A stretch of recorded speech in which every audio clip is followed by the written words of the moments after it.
پیارے آقا صلی اللہ تعالی علیہ وسلم کے پیارے دیوانوں، میلاد شریف کے بابرکت موقع پر ہم مسلمان اپنے پیارے آقا صلی اللہ تعالی علیہ وآلہ وسلم کا ذکر کرنے کے لیے محفلوں کو سجاتے ہیں، نعت خوانی ہوتی ہے، ذکر ہوتا ہے۔ دوسرا یہ کہ ہم 12ویں شریف کو جلوس بھی نکالتے ہیں، اپنے گھروں کو، مسجدوں کو، محلوں کو سجاتے ہیں، جھنڈیاں لگاتے ہیں، کوئی روزہ رکھتا ہے، کوئی صدقات خیرات کرتا ہے، کوئی عاشق رسول کثرت کے ساتھ اپنے نبی پر درود پڑھتا ہے۔ ہر ایک عاشق اپنے نبی کے لیے اپنے اپنے اعتبار سے خوشیاں مناتا ہے اور اس سے جو ممکن ہوتا ہے وہ کوششیں کرتا ہے۔ ان تمام افعال کی ایک بہت بڑی دلیل کہ ہم یہ جو کرتے ہیں تو کیوں کرتے ہیں، کل میں نے آپ حضرات کے سامنے اسی پر بیان کیا تھا کہ میلاد کس کس نے منایا۔ ٹھیک ہے، ہم نے سب کا ذکر کیا، اللہ نے منایا، اللہ کے نبی نے منایا، صحابہ نے منایا، سارے بزرگوں نے منایا۔ آج بھی ان کچھ باتوں سے لوگوں کو تھوڑی تکلیف ہوتی ہے کہ آپ جلسے کیوں کرتے ہیں، میلاد کیوں کرتے ہیں، گھر کیوں سجاتے ہیں، جھنڈے کیوں لگاتے ہیں، یہ ساری چیزیں۔ اور کچھ لوگ اس کو بدعتیں بھی کہتے ہیں کہ یہ بہت بری چیزیں، یہ جائز نہیں ہے، حرام ہے، وغیرہ وغیرہ۔ تو اس پر ہم قرآن اور احادیث کی روشنی میں کچھ باتیں آپ کے سامنے رکھ دیں، اور کل سے میرا ارادہ یہ ہے کہ اللہ کے نبی کی مکمل سیرت کو آپ کے سامنے پیش کروں گا، ہسٹری، پوری بایوگرافی انشاءاللہ آپ کے سامنے رکھوں گا۔ تو کل سے جو بھی دن بچے ہیں اس میں ہم ہسٹری بھی سنیں گے انشاءاللہ۔ تو اس پر میں آپ کے سامنے قرآن کریم کی ایک پہلی آیت کریمہ جو میں نے ابھی پڑھی، سورہ یونس کے اندر اللہ نے ارشاد فرمایا، قل بفضل اللہ وبرحمتہ فبذلک فلیفرحوا هو خیر مما یجمعون۔ اے محبوب آپ فرما دو، اللہ ہی کے فضل اور اسی کی رحمت اور اسی کی رحمت اور اسی پر چاہیے کہ خوشی کریں،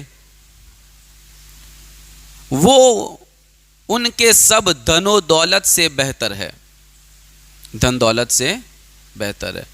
تو اللہ نے فرمایا کہ اللہ کے فضل پر اور اللہ کی رحمت پر ہمیں چاہیے کہ خوشی منائیں۔ فَلْيَفْرَحُوا، کیا فرمایا؟ فَلْيَفْرَحُوا، چاہیے کہ خوشیاں مناؤ۔ کس پر؟ اللہ کی نعمت ملنے پر، اللہ کے فضل پر، اللہ کی رحمت پر۔ اور ہمارے نبی سے بڑی کوئی نعمت ہی نہیں ہے۔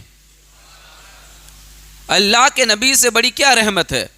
وہ ساری کائنات کے لیے رحمت بن کے تشریف لائے ہیں۔ تو اللہ کی سب سے بڑی رحمت ہمارے نبی ہیں۔ اب قرآن ہی کہتا ہے کہ چاہیے کہ اللہ کے فضل پر اور اللہ کی رحمت پر خوشیاں منائی جائے، خوشی کا اظہار کیا جائے۔ اور یہ خوشیاں منانا، خوش ہونا، یہ کیا ہے؟ فرمایا گیا کہ یہ دھن دولت کو جمع کرنے سے بہتر ہے، دھن دولت کو جمع کرنے سے بہتر ہے۔ ظاہر سی بات ہے، دولت جمع کریں گے تو حساب دینا پڑے گا، دولت جمع کریں گے تو ٹینشن بھی رہتا ہے، لیکن جس نے اللہ کے نبی کا ذکر کیا، ان کی عظمتوں کے ترانے گائے، اللہ کے نبی کے قصیدے پڑھے، ان کی شان کے اندر، ان کی عظمتوں کے اندر قرآن و احادیث کی روشنی میں بیانات کیے، تو یہ جو نیکیاں ہیں انشاءاللہ یہ نیکیاں قیامت کے دن کام آئے گی۔ تو یہ فرمایا گیا۔ اب آپ دیکھیں اللہ کے نبی صلی اللہ تعالی علیہ وسلم کی آمد کا بہت بڑا فضل ہے، یہ اللہ کا بہت بڑا فضل ہے حضور کا آنا۔ اور سورہ احزاب میں اللہ تعالیٰ کی صفات مبارکہ شاہد، مبشر، نذیر، داعی بإذن اللہ اور سراج منیر بیان کر کے فرماتا ہے اللہ وَبَشِّرِ الْمُؤْمِنِينَ بِأَنَّ لَهُم مِّنَ اللَّهِ فَضْلًا كَبِيرًا،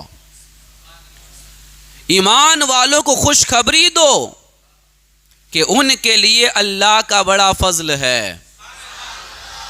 تو خوشخبری دینا، مبارکباد دینا، خوشیاں منانا اس بات پر کہ اللہ کے نبی تشریف لائے ہیں، یہ تو خود قرآن اس پر ہمیں حکم دے رہا ہے۔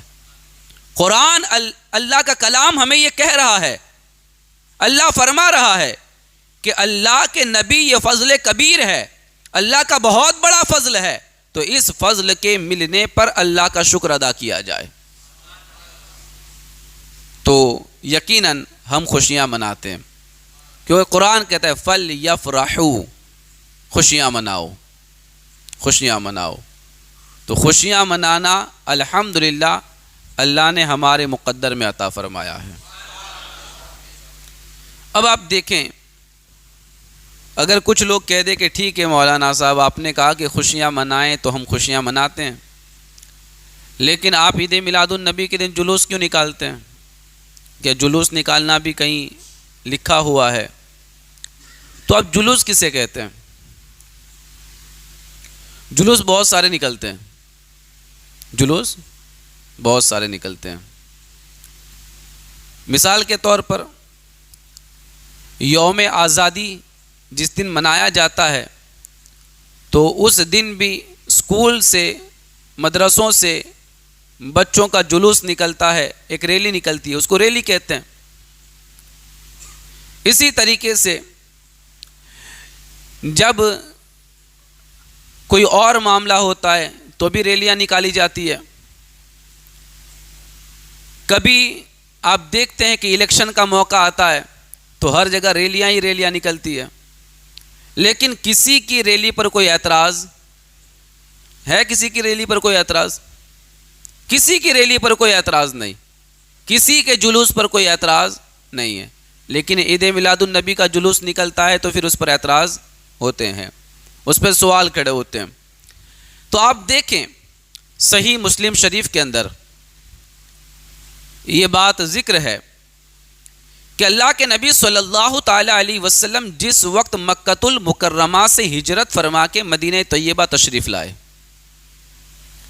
تو جس وقت حضور مدینہ میں داخل ہو رہے تھے، حضور مدینہ میں داخل ہو رہے تھے، تو اس وقت مدینہ طیبہ کے جو مسلمان تھے ان کا حال یہ تھا فَصَعِدَ الرِّجَالُ وَالنِّسَاءُ فَوْقَ الْبُيُوتِ وَتَفَرَّقَ الْغِلْمَانُ وَالْخُدَّامُ فِي الطُّرُقِ يُنَادُونَ یا محمد یا رسول اللہ، یا محمد یا رسول اللہ۔ یعنی جب حضور تشریف لائے، مدینہ میں حضور کی آمد ہوئی، تو اس وقت یہ معاملہ تھا کہ مدینہ کے جتنے مرد اور جتنی عورتیں تھیں وہ اپنے گھروں کی چھتوں پہ چڑھ گئے تھے، اپنے گھروں کی چھتوں پہ چڑھ گئے تھے، اور جتنے بھی بچے تھے وہ راستے میں دوڑ رہے تھے، راستے میں حضور کی آمد پر دوڑ رہے تھے اور پھیلے ہوئے تھے اور بار بار نعرہ لگا رہے تھے یا محمد یا رسول اللہ، یا محمد یا رسول اللہ۔ تو کہا کہ حضور کی آمد پر خوشیاں منانا، گھروں کی چھتوں پہ چڑھ کے استقبال کرنا اور بچوں کا گلیوں میں نکل کر حضور کی آمد پر خوشیاں منانا، یہ آج کا طریقہ نہیں، یہ مدینے والوں کا طریقہ ہے، یہ مدینے والوں کا طریقہ ہے۔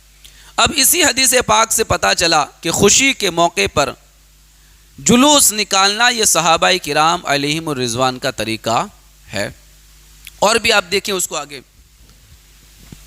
محقق علی الاطلاق شیخ عبد الحق محدث دہلوی علیہ رحمہ مدارج النبوہ میں نقل کرتے ہیں اور وہ فرماتے ہیں کہ جب انصار محبت شعار نے اللہ کے نبی صلی اللہ علیہ وسلم کی ہجرت کی خبر سنی تو روزانہ مدینہ منورہ کی چوٹیوں پر آتے اور جو بڑے بڑے ٹیلے تھے ریت کے ان پہ چڑھتے اور حضور کی آمد کا انتظار کرتے. انہیں پتا چلا کہ حضور مکہ سے نکل چکے ہیں ہجرت کر کے, اب مدینہ پاک آ رہے ہیں تو روز چڑھ چڑھ کے دیکھ رہے ہیں حضور کب آئیں گے, حضور کب آئیں گے, حضور کب آئیں گے. جب سورج گرم ہو جاتا یعنی دھوپ بہت تیز ہو جاتی تو یہ لوگ پھر اپنے گھروں کو واپس لوٹ آتے, روز جاتے انتظار کرتے, اور پھر روز دھوپ ہو جاتی تو واپس چلے آتے. اچانک ایک یہودی کہ جو کہ ایک مقام مقررہ پر کھڑا تھا اس مبارک جماعت کو قبہ قدوم پر نظر پڑی. اس نے جان لیا کہ حضور صلی اللہ علیہ وسلم تشریف لا رہے ہیں تو قبیلہ انصار کو جو کہ اس کے قریب ہی تھے آواز دی کہ یہ آ رہے ہیں, حضور آ رہے ہیں. جب حضور آ رہے تھے تو یہ آواز دی تمہارے مقصود تشریف لا رہے ہیں. تمام مسلمان اپنے اپنے ہتھیاروں سے لیس ہو کر, اس وقت جو ہتھیار تلوار وغیرہ چلتی تھی وہ سب لگا کے سارے مسلمان ہتھیار لگا کر کے آقا کریم کے استقبال کے لیے نکل پڑے, اور انہوں نے حرہ پر ملاقات کی, یعنی کہ ایک جگہ کا نام ہے مدینہ سے باہر حرہ, اس پر ملاقات کی اور حضور کے لیے نعرے لگائے مرحبا اہلا و سہلا مرحبا, مرحبا اہلا و سہلا مرحبا, کہتے ہوئے مبارکباد دینے لگے اور خوشی اور مسرت کا اظہار کرنے لگے. ان کا ہر جوان, بچہ, عورت, مرد, چھوٹا بڑا یہ سارے کے سارے کہنے لگے جاء رسول اللہ و جاء نبی اللہ, اللہ کے رسول آ گئے, اللہ کے نبی آ گئے, اللہ کے رسول تشریف لائے, اللہ کے نبی تشریف لائے. اور اپنی عادت کے مطابق خوشی اور مسرت سے اچھلتے ہوئے وہ لوگ اللہ کے نبی صلی اللہ تعالی علیہ وسلم کے قصیدے پڑھنے لگے, اور قبیلے بنو نجار کی بچیاں, چھوٹی چھوٹی لڑکیاں اپنی پیاری پیاری آواز کے اندر حضور کی آمد پر گیت گانے لگی اور کہنے لگی طلع البدر علینا من ثنیات الوداع وجبت شکر علینا ما دعا للہ داعی. یعنی حضور کے قصیدے پڑھنے لگی, حضور کی آمد پر خوشیاں منانے لگی. تو پتا چلا کہ حضور کو وہ جلوس کی شکل میں لے کے آئے, سب اکٹھا ہو کے لے کے آئے اور حضور کی آمد پہ مرحبا کے نعرے لگائے, حضور کی آمد پہ مرحبا کے نعرے لگائے. جاء رسول اللہ کہا, جاء نبی اللہ کہا, مصطفیٰ کریم کے دیوانوں. اور اس طریقے سے ہمارے نبی کی آمد کے اوپر انہوں نے خوشیوں کا اہتمام کیا, مصطفیٰ کریم کے دیوانوں. تو پتہ چلا کہ حضور کی آمد پر جلوس نکالنا یہ آج کا طریقہ نہیں ہے, یہ مدینے والوں کا طریقہ ہے. حضرت انس رضی اللہ تعالیٰ عنہ روایت کرتے ہیں, وہ فرماتے کہ میں اس زمانے میں 8 یا 9 سال کا تھا, یعنی جب حضور مدینہ میں تشریف لائے تو میری عمر کتنی تھی, 8 یا 9 سال تھی. حضرت انس فرماتے ہیں کہ آپ کی آمد سے در و دیوار روشن ہو گئے. اب 8 سال کا بچہ کیا دیکھ رہا ہے, 8 سال کے صحابی حضرت انس بیان کرتے کہ میں نے دیکھا جب حضور مدینہ میں آئے تو در و دیوار روشن ہو گئے, منور ہو گئے, جس طرح آفتاب نکلنے سے دیواریں منور ہو جاتی ہے. اسی طرح جس دن اس آفتاب نبوت نے اس جہان سے روپوشی اختیار کی سب جگہ تاریک ہو گئی, بعین نہیں اسی طرح جیسے سورج غروب ہو جاتا ہے ویسے دنیا میں اندھیرا چھا گیا. مصطفیٰ کریم کے دیوانوں یعنی حضور کی آمد پر خوشی کا اہتمام کرنا یہ صحابہ کرام کا طریقہ ہے, اور اس طریقے سے جلوس کی شکل میں حضور کی آمد پر گلیوں میں نکلنا یہ بھی ہمارے نبی کے صحابہ کا طریقہ ہے. اب ٹھیک ہے, یہ تو ہم نے جلوس کی بات کی, اب معاملہ جھنڈے کا آ گیا. اب جھنڈیاں لگاتے ہیں تو بھی لوگوں کو درد ہوتا ہے, دوسرے جھنڈوں پہ کوئی تکلیف نہیں, لیکن جھنڈا اگر عید میلاد کا ہو تو تکلیف ہوتی ہے. اب دیکھیں اس پر خصائص کبریٰ کے اندر جلد 1 صفحہ نمبر 82 کے اندر یہ موجود ہے کہ تاجدار کائنات صلی اللہ تعالی علیہ وسلم کی والدہ ماجدہ، آپ کی پیاری ماں حضرت آمینہ رضی اللہ تعالی عنہا، وہ فرماتی ہے رأیت ثلاثۃ اعلام، میں نے 3 جھنڈے دیکھے۔ یہ کب کی بات فرما رہی ہے آپ؟ فرماتے جس وقت میرا بیٹا دنیا میں تشریف لایا، جس وقت حضور پیدا ہوئے، اس وقت میں نے دیکھا کہ 3 جھنڈے نصب کیے گئے، 3 جھنڈے گھاڑے گئے، ایک مشرق میں پورب میں، ایک مغرب میں یعنی پچھم میں، اور تیسرا جھنڈا کعبے کی چھت پہ لگایا گیا، اور لگانے والا کوئی اور نہیں تھا، اللہ کے فرشتے تھے۔ تو حضور کی آمد پر، حضور کی پیدائش پر جھنڈے لگائے گئے، حضرت آمینہ خود بیان فرماتی ہے، اور لگانے والے بھی اللہ کے فرشتے ہیں، انہوں نے جھنڈے لگا کر حضور کی آمد پر خوشیاں منائی ہے۔ تو مصطفیٰ کریم کے دیوانوں، یقیناً ہمیں بھی جھنڈا لگا کر حضور کی آمد پر خوشی منانی چاہیے۔ اب آپ دیکھیں اسی کو ایک شعر کے اندر ذکر کیا گیا کہ روح الامین نے گھاڑا کعبے کی چھت پہ جھنڈا۔ روح الامین نے گھاڑا، کس نے گھاڑا تھا؟ جبریل امین نے۔ روح الامین نے گھاڑا کعبے کی چھت پہ جھنڈا، تا عرش اڑا فریرا صبح شب ولادت، تا عرش اڑا فریرا صبح شب ولادت۔ مصطفیٰ کریم کے دیوانوں، تو ان سے پتہ چلا کہ یہ اللہ کے نبی صلی اللہ تعالی علیہ وسلم کی آمد پر یہ جو جھنڈے لگائے جاتے ہیں، یہ جھنڈے لگانا اللہ کے فرشتوں کا طریقہ ہے۔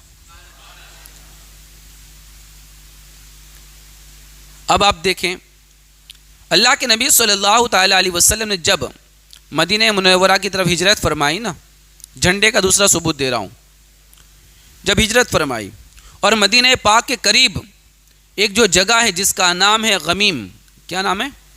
غمیم، وہاں پہنچے تو بریدہ اسلمی قبیلہ بنی سہم کے 70 سوار لے کر حضور صلی اللہ علیہ وسلم کو معاذ اللہ گرفتار کرنے آئے تھے۔ کیا کرنے؟ مکہ سے جب حضور نکلے نا تو حضور کو گرفتار کرنے کے لیے 70 سواروں کو لے کر کے یہ بریدہ اسلمی آئے تھے حضور کو گرفتار کرنے کے لیے، مگر تاجدار کائنات صلی اللہ تعالی علیہ وسلم کی نگاہ فیض کا اثر یہ ہوا کہ وہ خود اسلام لے آئے، وہ خود مسلمان ہو گئے اور حضور کی محبت میں گرفتار ہو گئے۔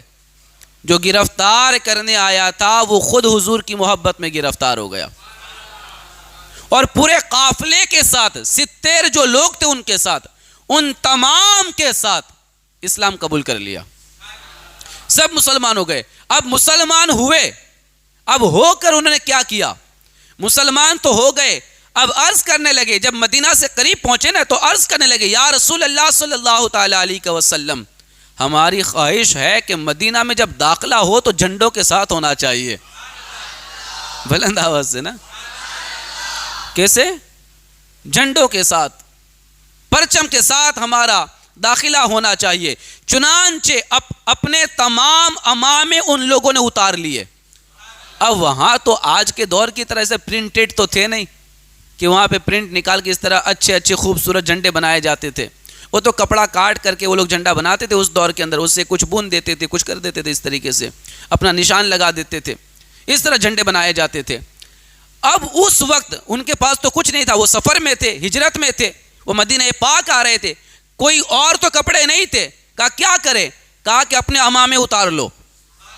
اپنے عمامے اتارے اور نیزے جو ان کے پاس تھے بھالے، ان نیزوں کے آگے اپنے عماموں کو باندھا اور اسی عماموں کو لہراتے ہوئے یہ پورا قافلہ مدینہ میں داخل ہوا۔ تو مصطفیٰ کریم کے دیوانوں، پتہ چلا کہ یہ جھنڈے لہرانا، پرچم لہرانا، یہ ہمارا ہی طریقہ نہیں، یہ اللہ کے نبی کے صحابہ کا طریقہ ہے۔ صحابہ نے مدینہ پاک میں داخلہ کے وقت اپنے عماموں کو اتار کر کے نیزوں پہ لگا کر کے جھنڈے بنا دیے اور اسی جھنڈے اور پرچم کے سائے میں حضور مدینہ پاک میں داخل ہوئے ہیں۔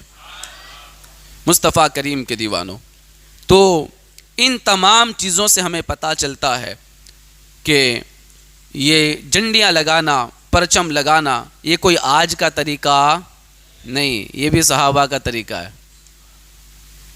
اب ٹھیک ہے، یہ جھنڈیاں لگانے کی بات ہوئی، اب یہ لائٹوں کی بات ہو جائے، اب سریجے لگانا، کمکمے لگانا، مسجدیں سجانا، مدرسے سجا دینا، یہ سب کس طرح ہے؟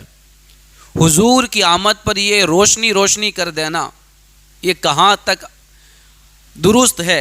اس پر ہم دیکھیں، نظر دوڑائیں تو معجم کبیر کی یہ روایت ہے، حضرت ابو العاص کی والدہ، ان کی امی جان، وہ بیان کرتی ہے کہ جس وقت اللہ کے نبی صلی اللہ تعالیٰ علیہ وسلم کی پیدائش ہو رہی تھی، پیدائش کے وقت میں حضرت آمینہ کے ساتھ تھی، یعنی ہمارے نبی کی امی جان کے ساتھ تھی۔ کہا کہ جس وقت ولادت کا وقت قریب آیا تو میں سیدہ آمینہ رضی اللہ تعالیٰ عنہ کے پاس موجود تھی۔ جب آپ صلی اللہ تعالیٰ علیہ وسلم کی ولادت قریب ہوئی تو ہم نے دیکھا کہ ستارے آسمان سے اتر کر اتنے قریب ہو گئے، ستارے اتنے قریب ہو گئے کہ میں نے کہا کہ یہ ستارے مجھ پر گر جائیں گے، مجھ پر گر جائیں گے، اتنے قریب ستارے ہو گئے، مجھ پر گر جائیں گے۔ جب آپ صلی اللہ تعالیٰ علیہ وسلم کی ولادت ہو گئی تو ایسا نور نکلا جس نے ہمارے پورے گھر کو روشنی سے بھر دیا تھا۔ جس چیز کی طرف بھی دیکھتی تھی ہر چیز کی طرف نور ہی نور نظر آتا تھا۔ تو حضور کی ولادت پر ہم نے تو چھوٹے چھوٹے بلبس لگائے ہیں، لیکن رب نے تو ستاروں کو بھیج دیا تھا، ستاروں کو بھیج دیا تھا۔ بلکہ ہم بار بار یہ کہتے ہیں کہ نور والا آیا ہے، نور لے کر آیا ہے، دیکھو سارے عالم میں یہ کیسا نور چھایا ہے۔ مصطفیٰ کریم کے دیوانوں، تو یہ فرمایا گیا۔ اب آگے دیکھیں آپ اس کے حوالے سے امام قسطلانی علیہ رحمہ، جن کا وصال 923 ہجری میں ہوا ہے۔ کب ہوا ہے؟ 923 ہجری میں ہوا ہے۔ انہوں نے ایک روایت نقل فرمائی ہے، حافظ ابو نعیم نے عطا بن یسار کے واسطے سے ام سلمہ رضی اللہ تعالیٰ عنہ سے روایت کیا، انہوں نے حضرت آمینہ سے روایت کیا۔ وہ فرماتی ہے کہ ایک رات میں نے دیکھا کہ میں نے ایک نور جنا ہے، یعنی حضور پیدا ہوئے تو نور بدن سے نکلا ہے، جس سے ملک شام کے محلات روشن ہو گئے، یہاں تک کہ میں نے انہیں اپنے بستر پر بیٹھے بیٹھے دیکھ لیا تھا۔ یعنی مکہ میں بیٹھے بیٹھے قیصر و کسریٰ کو دیکھا، وہاں کے محلات کو دیکھا، اور کیسے دیکھا؟ اس نور سے دیکھا جو نور میرے نبی سے نکل رہا تھا۔ مصطفیٰ کریم کے دیوانوں، یہ ہوئی بات حضور کی آمد کی۔ اب آپ جانتے ہیں جب ہمارے آقا صلی اللہ تعالیٰ علیہ وسلم معراج پہ تشریف لے گئے تو اس وقت اللہ تعالیٰ نے کیا انتظام فرمایا؟ یہ سجانے کی جو بات ہے نا، ہم تو اپنی حیثیت سے سجاتے ہیں، کوئی 200 کی لائٹ لایا، کوئی 500 کی لایا، کوئی 1000 کی، کوئی 2000 کی لایا، کوئی 10,000 کی لایا، اپنی اپنی حیثیت سے لوگ لائٹ لا کے لگا رہے ہیں، ٹھیک ہے نا۔ اللہ نے کیسے سجایا آپ دیکھیں۔ تو جب شب معراج اللہ کے نبی صلی اللہ علیہ وسلم سدرۃ المنتہا پر پہنچے، کہاں پہنچے؟ سدرۃ المنتہا، یہ وہ جگہ ہے جہاں سے جبریل امی بھی آگے نہیں بڑھے، وہیں پہ رک گئے، کہا کہ میں اس سے آگے بڑھ نہیں سکتا، اگر میں آگے بڑھوں تو میرے پر جل جائیں گے۔ یہ سدرۃ المنتہا، اس سے آگے صرف ہمارے نبی گئے۔ تو سدرۃ المنتہا پر پہنچے تو آپ کی آمد پر آپ کے اعجاز و اکرام کے اظہار کے لیے اس مبارک درخت کو، سدرۃ المنتہا پہ مبارک درخت ہے، ایک بہت بڑا درخت ہے جس کے پتے ہاتھی کے کان سے بڑے بڑے ہیں، ہاں وہ مبارک درخت، فرمایا گیا حضور کے اعجاز و اکرام کے لیے اس مبارک درخت کو سونے کے جگمگاتے ٹکڑوں سے سجایا گیا تھا۔ کس سے؟ سونے کے ٹکڑوں سے، سونے کے، ہم نے تو پلاسٹک کی لائٹ لگائی ہے.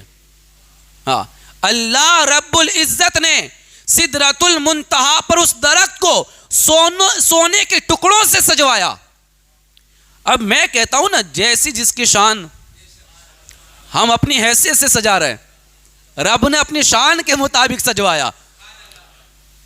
اب دیکھیں اس کے حوالے سے مسلم شریف، سنن نسائی شریف میں فرمان باری تعالی اذ یغشی السدرۃ ما یغشی، اس کے حوالے سے کہ جب سدرہ پر چھا رہا تھا جو چھا رہا تھا، یہ جو سورہ نجم کے اندر ہے، اس کی تفسیر میں فرمایا گیا فراش من ذہب، یعنی اس وقت سدرۃ المنتہا پر سونے کے جگمگ جگمگ ٹکڑے لگا کر کے اس درخت کو سجایا گیا تھا.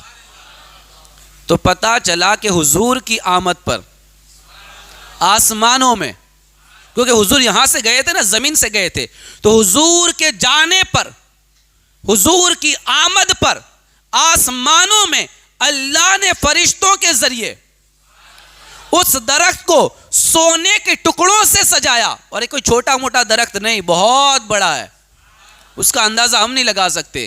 تو جب حضور کی آمد پر اللہ تبارک و تعالی فرشتوں کے ذریعے درختوں کو سجوا رہا ہے، کس کو؟ درخت کو سجوا رہا ہے، تو پھر ہمیں اپنے گھر سجانے میں کیا کسی سے پرمیشن کی ضرورت ہے؟ پتا چلا کہ اپنے گھروں کو سجانا، محلوں کو سجانا، مسجدوں کو سجانا، مدرسوں کو سجانا، یہ کوئی نیا طریقہ نہیں ہے. حضور کی آمد پر خوشی منانے کے لیے یہ سب سجانا، یہ بھی صحابہ کی اور اللہ رب العزت کی سنت مبارکہ ہے. ہاں، اب آپ کہیں گے کہ چلو یہ بھی ہے، یہ سب آپ کے لیے بیان نہیں کر رہا میں، آپ سب تو مانتے ہی ہیں. ہاں، یہ کبھی کوئی آپ سے پوچھ لے یا کوئی ٹکرا جائے تو آپ کو جواب دینا پڑے گا نا.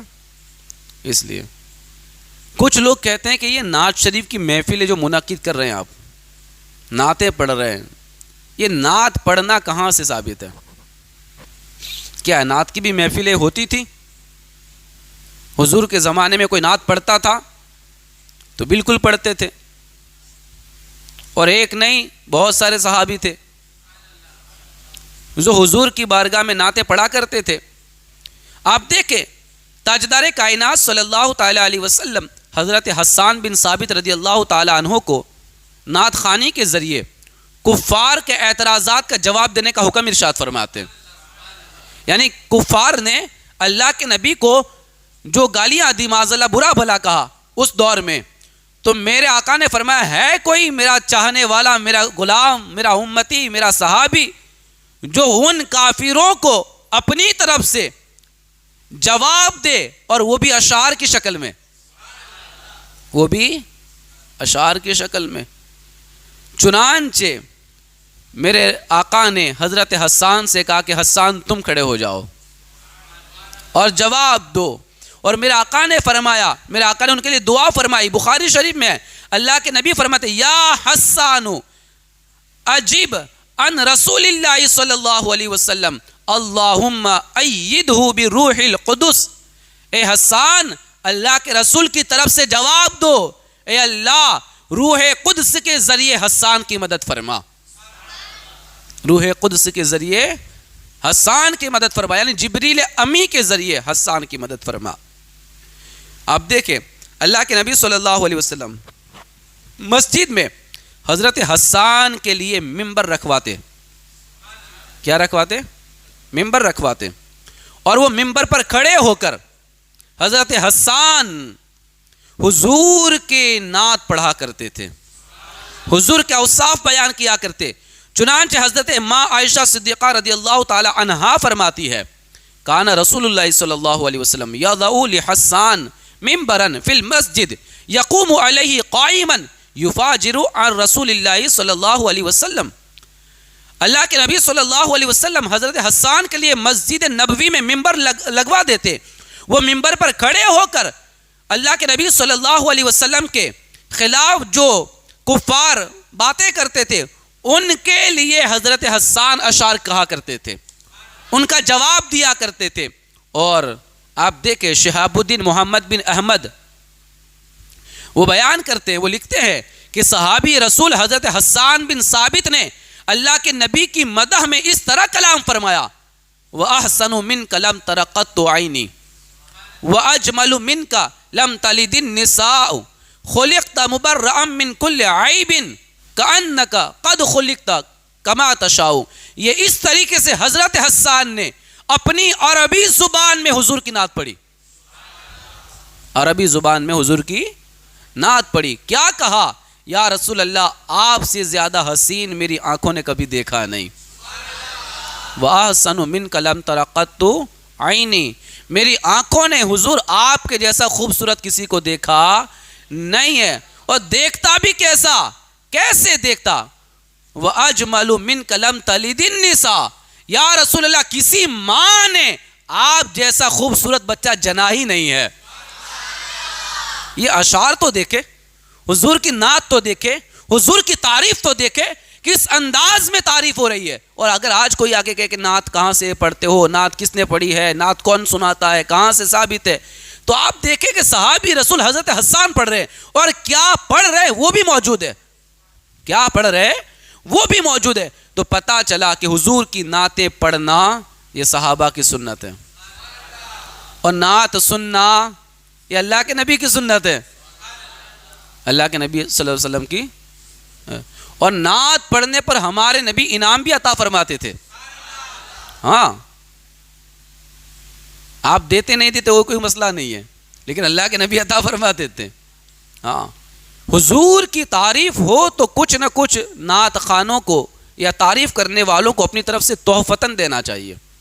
ہاں، حضور عطا فرماتے تھے ان کو۔ تو اس طریقے سے حضور کی نعت خوانی ہوتی تھی اور پڑھنے والے صحابی ہوتے تھے۔ تو مصطفیٰ کریم کے دیوانوں، اس سے پتہ چلا کہ حضور کی نعت پڑھنا یہ صحابہ کی سنت ہے۔ اب آگے دیکھیں،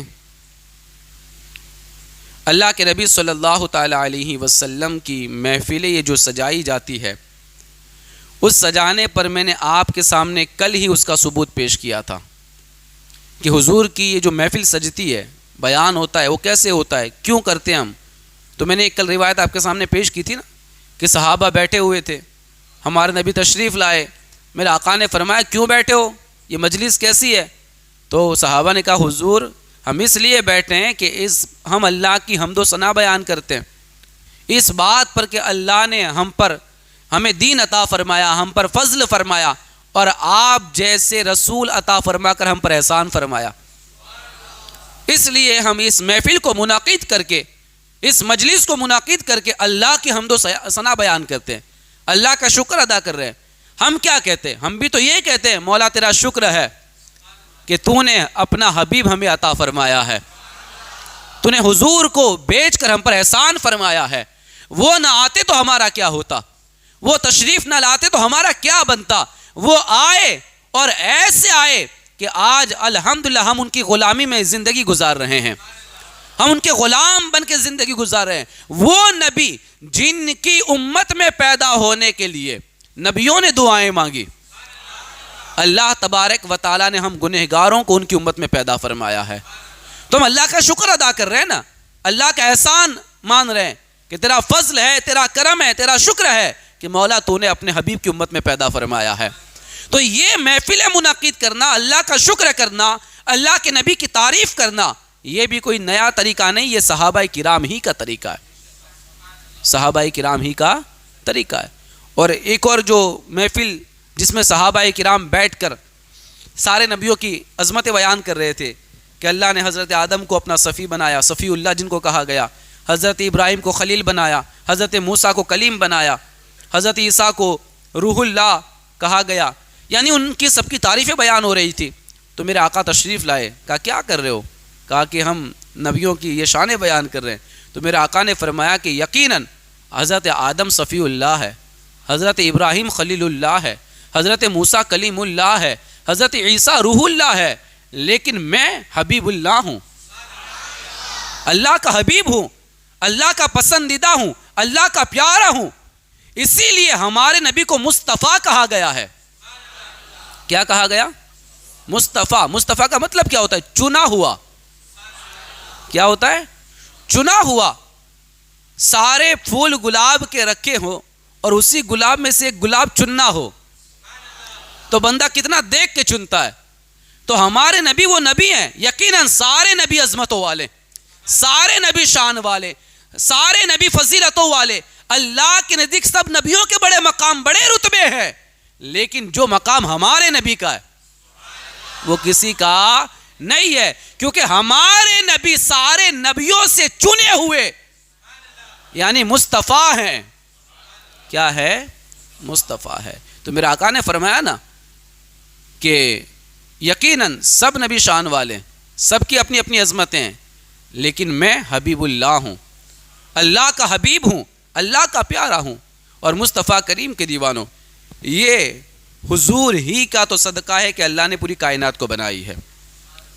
کیونکہ ان کو پیدا کرنا مقصود نہ ہوتا تو اللہ کائنات کو پیدا نہ فرماتا، نہ کسی نبی کو پیدا فرماتا، نہ یہ کائنات کو پیدا فرماتا. اللہ کسی چیز کو پیدا نہ فرماتا. اللہ نے چاہا یہی کہ میں اپنے محبوب کو پیدا کروں، میں اپنے محبوب کو دنیا میں بھیجوں. تو حضور ہی کے صدقے میں اللہ نے پوری کائنات کو بنایا. اب جن کے صدقے میں کائنات بنی ہے، اب ان کی آمد پر خوشی تو ہونی چاہیے، مسرت تو ہونی چاہیے.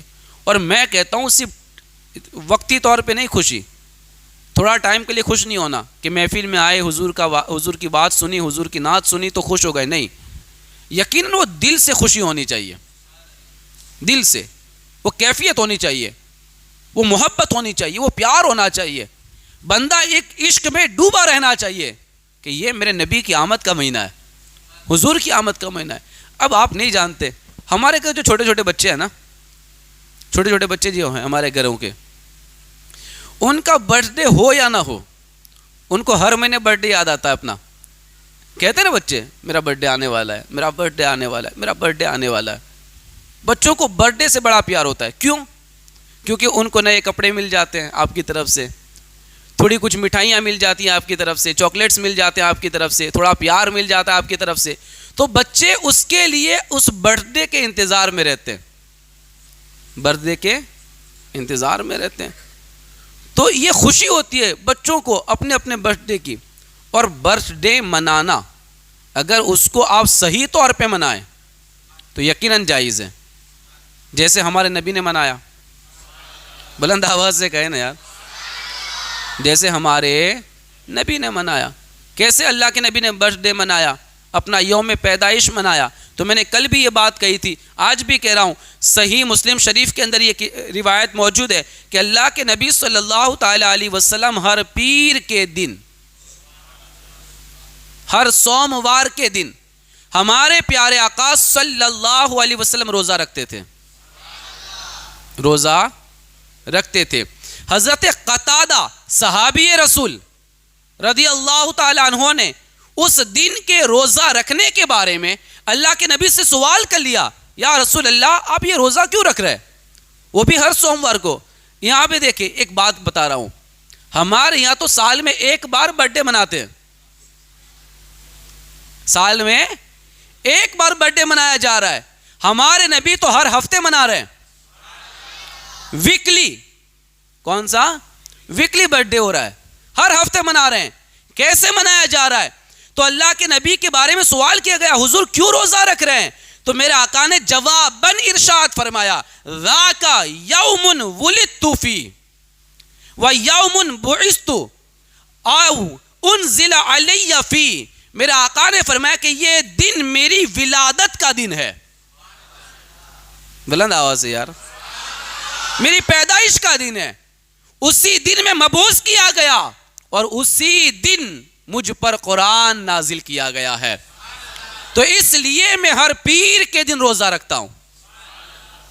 یعنی اللہ کا شکر ادا کر رہے ہیں نا، اللہ کا شکر ادا کر رہے ہیں روزہ رکھ کر، کیونکہ اللہ تبارک و تعالیٰ نے آپ کو اس دن دنیا میں بھیجا تھا، آپ کی پیدائش کا دن ہے.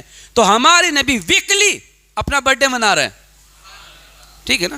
تو برتھ ڈے ایسے مناؤ کہ آپ کی پیدائش کا دن ہو تو قرآن خوانی کر لو، نعت خوانی کر لو، چھوٹا سا بیان کا پروگرام رکھ لو، یا پھر آپ صدقات اور خیرات کر دو اپنی طرف سے جو آپ سے بن سکے اتنا. کسی دارالعلوم میں، کسی مدرسوں میں بچوں کے لیے نیاز وغیرہ کا انتظام کر دو، تاکہ آپ کے لیے دعا کرے کوئی کہ اللہ ان کی عمر میں برکت عطا فرما، اللہ ان کی مصیبتوں کو دور فرما. اس طریقے سے دعائیں کی جائے آپ کے لیے. یا آپ خود روزہ رکھ لو، مولا میں اس شکر میں روزہ رکھ رہا ہوں کہ تو نے مجھے یہ زندگی عطا فرمائی، اور اس امید پر کہ تو مجھے لمبی زندگی عطا فرمائے، خیر اور عافیت والی زندگی عطا فرمائے، تو اس لیے نفل روزہ رکھ لے. تو یہ کوئی برا نہیں ہے.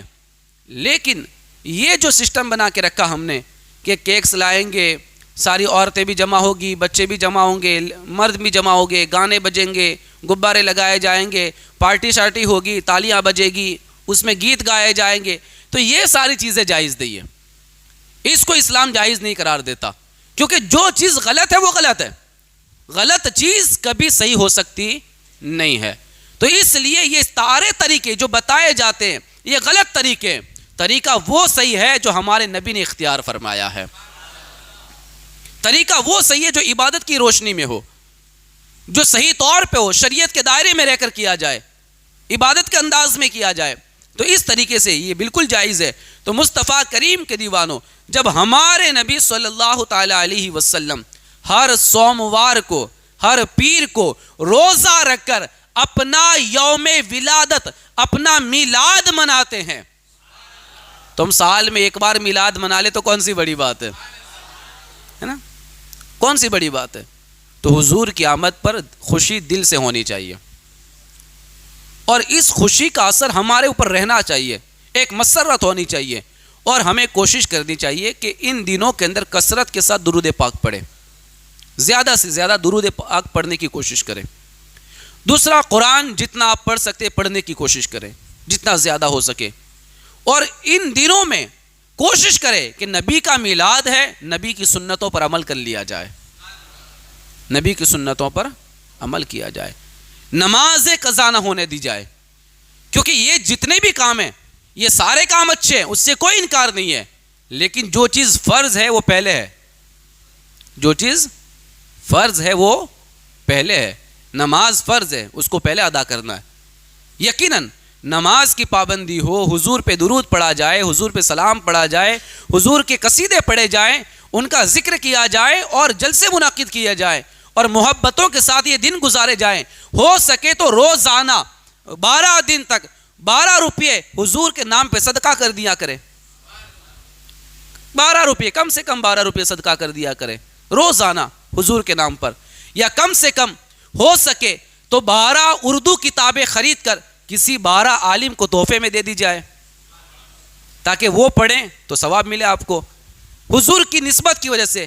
یا ہو سکے اللہ نے خوب پیسہ آپ کو دیا ہے تو 12 جوڑی کپڑے خرید کر 12 غریبوں کو بانٹ دیے جائیں حضور کے میلاد کے لیے. تو بہت سارے کام کیے جا سکتے ہیں، ہم جتنا کرنا چاہے کر سکتے ہیں. حضور کے آمد پر، حضور کی آمد کی خوشی میں، حضور کی ولادت کی خوشی میں بہت سارے کام کیے جا سکتے ہیں. تو ہمیں یہ ساری چیزیں کرنی چاہیے. الحمدللہ ہم سب کچھ کرتے ہیں اور کرتے رہیں گے، اور اسی نیت سے کرتے ہیں کہ ہمارا کوئی بھی طریقہ غلط نہیں ہے، ہم ہر کام قرآن و حدیث کی روشنی میں کر رہے ہیں. اللہ تعالی ہم تمام کو اس پر عمل کی توفیق عطا فرمائے. وآخر دعوانا ان الحمد للہ رب العالمین.